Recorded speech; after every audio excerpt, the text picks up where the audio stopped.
नमस्कार मित्रों मित्रों यही है सही भारत यूट्यूब चैनल में आपનું હાર્દિક સ્વાગત છે।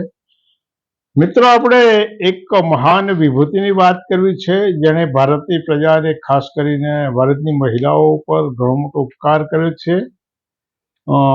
વાતની શરૂઆત કરતા પહેલા સ્પષ્ટતા કરી લઈએ, આ વિડીયોની અંદર કોઈની બદનક્ષી થાય, કોઈને ઉતારી પાડવાનો અથવા તો કોઈને પણ માઠું લાગે એવી કોઈ ઈરાદો નથી, પરંતુ સામાજિક સભાનતા, કાનૂની સભાનતા અને જનજાગૃતિના હેતુથી આપણે આ વિડીયો રજૂ કરતા આવીએ છીએ। એટલે કોઈ એવું ન માની લે અથવા બંધ પાઘડી પહેરવાનો પ્રયાસ ના કરે કે અમે ચોક્કસ વર્ગ, ચોક્કસ સમુદાય અથવા ચોક્કસ જૂથનો ઉદ્દેશીને બનાવી રહ્યા છીએ।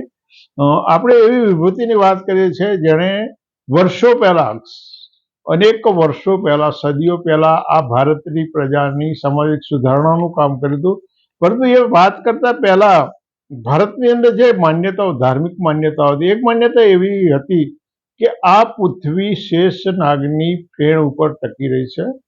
બહુ વિચારવા જેવી બાબત છે કે આટલી બધી વિશાળ પૃથ્વી, તમે એક નાનું ગુજરાત રાજ્ય તમે એક છેડેથી બીજા છેડે લગભગ 12-14 કલાક ફોર વ્હીલરમાં પ્રવાસ કરો તો પહોંચી શકો છો। તો એવા 33 રાજ્યોનું એક દેશ બને અને ભારત જેવા તો નાના મોટા 200 દેશોનું એક પૃથ્વી બની છે। અને એ પૃથ્વી જે જમીન ઉપર જમીન ભાગ છે એ પૃથ્વીના કુલ ભાગનો 25% ભાગ છે, એ સિવાયનો 75% ભાગ ઉપર આટલી વિશાળ પૃથ્વી એક નાગની ફેણ ઉપર ટકી હોય આવી માન્યતા હતી। તો એ નાગ કોની ઉપર ટકેલા હતા આ વિચારવા જેવું છે। આ તર્ક છે, તમે આવો તર્ક ના કરો માટે તમને શિક્ષણથી અલિપ્ત રાખવામાં, તમે આવો તર્ક ના કરો।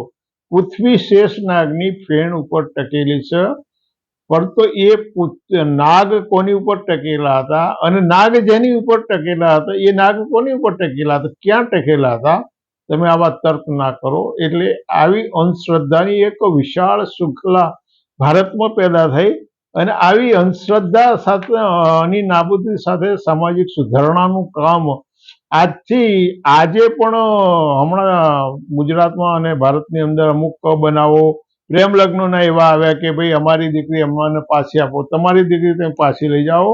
આજે આવી માન્યતા હોય તો 150-200 વર્ષ પહેલા ભારતમાં કેવી પરિસ્થિતિ હશે, સામાજિક માન્યતાઓ કેવી હશે, ને એ વખતે સામા પ્રવાહે જઈ અને સમાજ સુધારણાનું કામ કરવું, અંધશ્રદ્ધા નાબૂદીનું કામ કરવું, અસ્પૃશ્યતા નાબૂદીની કરવું, મૂર્તિ પૂજાની વિરુદ્ધમાં વાત કરવી। અને આવી વાત તો પશ્ચિમ બંગાળની અંદર જન્મેલા જેના રાજા રામ મોહન રાય તરીકે ઓળખવામાં આવે છે, એમની આજે જન્મતિથિ છે।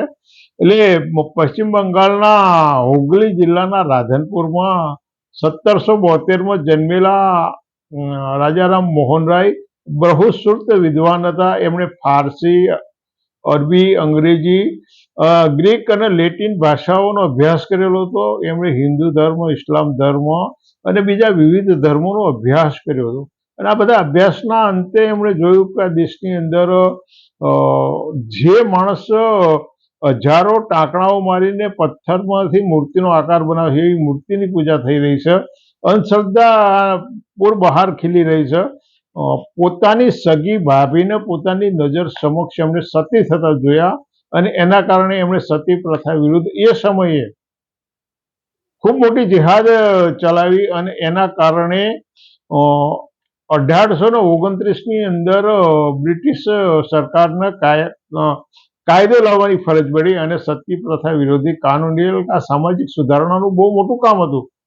ભારતની મહિલાઓ ઉપર રાજારામ મોહન રાયનું આ બહુ મોટું ઋણ છે। એમણે બાળ લગ્નો અટકાવવા માટે કામ કર્યું, અસ્પૃશ્યતા નાબૂદી વિરુદ્ધમાં કામ કર્યું અને એમણે એક પ્રબળ લડત આપી અને સમાજ સુધારણાનું પોતાના જીવંત પર્યંત કામ કર્યું। અને સાથે સાથે એવું માનતા હતા કે ભાઈ હિન્દુ ધર્મમાં આટલા બધા દેવો, આટલા બધા ભગવાનો, તો આમાં સર્વોપરી કોણ? કારણ કે તમે જે પુરાણો વાંચ્યા હશે, તમે બીજા શાસ્ત્રો વાંચ્યા હશે, એની અંદર પણ વળી પાછા દેવોની વચ્ચે પણ સમાનતા નથી, બંધુતા ભાવ નથી। પ્રત્યેક દેવો પોતે ઊંચા હોવાના, પોતે મોટા હોવાના દાવા કરી રહ્યા છે. અને આજકાલ તો ઓલી પાસે સ્વામિનારાયણ સંપ્રદાયના તો જે સંતો છે, કથિત સંતો છે, એ તો ઓલી પાસે એથી મોટા દાવાઓ કરી રહ્યા છે. એટલે ભારતના સનાતન ધર્મના કથિત દેવોની અંદર સમાનતા, બંધુતા ભાવ કે સહિષ્ણુતા હોય એવું એમના જે પુરાણોમાં જે ઇતિહાસ પડ્યો છે એની ઉપરથી દેખાતું નથી, સમજાતું નથી. એટલે એ મૂર્તિ પૂજાના વિરોધી હતા. એકેશ્વરવાદ ના માન્યતા માનતા હતા. ભાઈ ઈશ્વર એક જ હોઈ શકે. આ પૃથ્વીનું સર્જન કરનાર કોઈ હોઈ શકે તો એ ઈશ્વર હોય, અને એક ઈશ્વરની પૂજા તમે અનેક ઈશ્વરોની, એના વિરોધી એ વિધવા વિવાહના સમર્થક હતા. અને એમણે વિધવા વિવાહ માટે અનેક પ્રકારે કામ કર્યું. સાથે સાથે વિજ્ઞાનને પ્રોત્સાહન આપવાનું એમણે સૌથી મોટું કામ શું કર્યું? અંધશ્રદ્ધાને નાબૂદ કરવી હોય તો વિજ્ઞાનને પ્રોત્સાહન આપવું જોઈએ.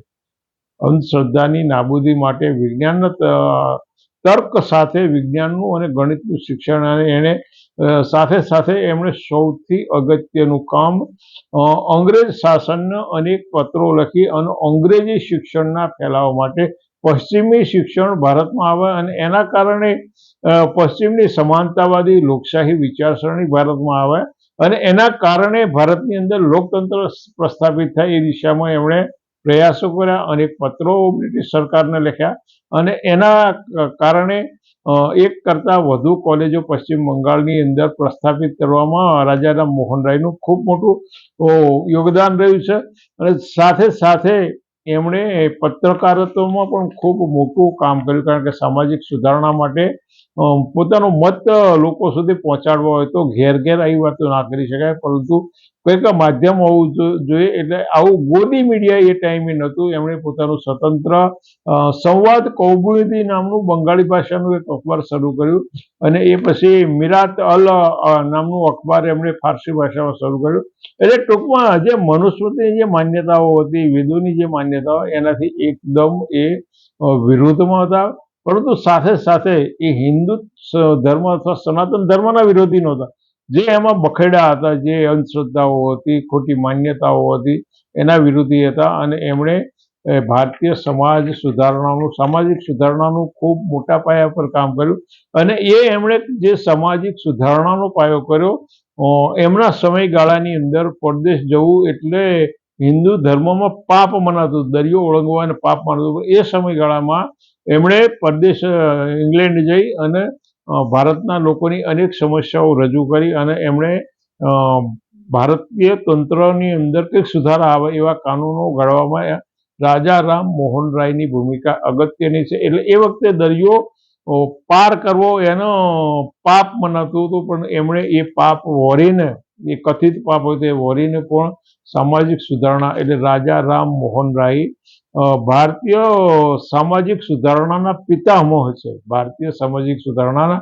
અને એમણે એ દિશાની અંદર ખૂબ મોટું કામ કર્યું છે. આજે એમની જન્મતિથિ છે, એટલે આપણે એમને સતત વંદન કરીએ. અને એમના વિચારો, એમણે ક્યારેય કોઈ ધર્મનો નાશ કરવાનો, કોઈ એમને વર્ણનો નાશ કરે, પણ એમણે હંમેશા વાસ્તવવાદી વાત કરી, વિજ્ઞાનને સાથે રાખીને વાત કરી, અને તથ્ય આધારિત વાત કરી. અને એમણે સૌથી વધારેમાં વધારે ભારતની મહિલાઓ ઉપર ખૂબ મોટો ઉપકાર કર્યો છે. માટે આપણે એમને સતત વંદન કરીએ. તમને યોગ્ય લાગે તો વિડીયોને લાઈક કરો, શેર કરો. ફરી મળીશું. આવજો.